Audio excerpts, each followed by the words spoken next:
សម្ដែងនៅអាមេរិកច្រើនលើកហើយរតនពិសិដ្ឋទើបមានឱកាសបានជួបសម្ដែងជាមួយនឹងអ្នកស្រីអំពរទេវីដែលជា idol លើកដំបូង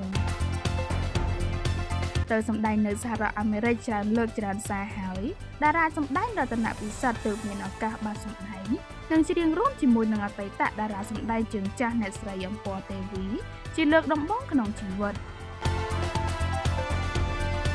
លោករតនពិសិដ្ឋនិយាយទាំងក្តីរំភើបនិងត្រេកអរថា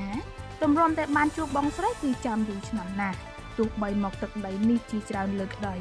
ជាលើកទី1ពិតជារំភើបណាស់សំខាន់បងស្រីនៅតែស្អាតលោករតនពិសិដ្ឋបានឲ្យដឹងផងដែរថាអ្នកស្រីអំពរទេវីគឺជាតារាសម្ដែងនៅក្នុងដួងចិត្តរបស់លោកកន្លងមកលោកធ្លាប់មានក្តីស្រមៃថាថ្ងៃណាមួយលោកនឹងបានជួបជាមួយនឹងអ្នកស្រីអំពរទេវីថែមទាំងបានសម្ដែងនិងច្រៀងរួមគ្នាផងដែរ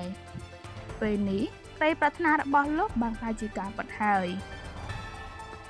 គួររំលឹកផងដែរថាតារាសម្ដែងរតនពិសិដ្ឋត្រូវបានចាត់ទុកថាជាតារាសម្ដែងនិងច្រៀងមួយរូបដែលនៅមានជីអុនខ្ពស់នៅក្នុងវិស័យសិល្បៈលោកនៅអាចរកប្រាក់ចំណូលបានច្រើនពីវិស័យនេះបើទោះបីជាមិត្តរួមចំនួនខ្លះបានបាត់មុខនិងខ្លះទៀតគ្មានអ្នកហៅថត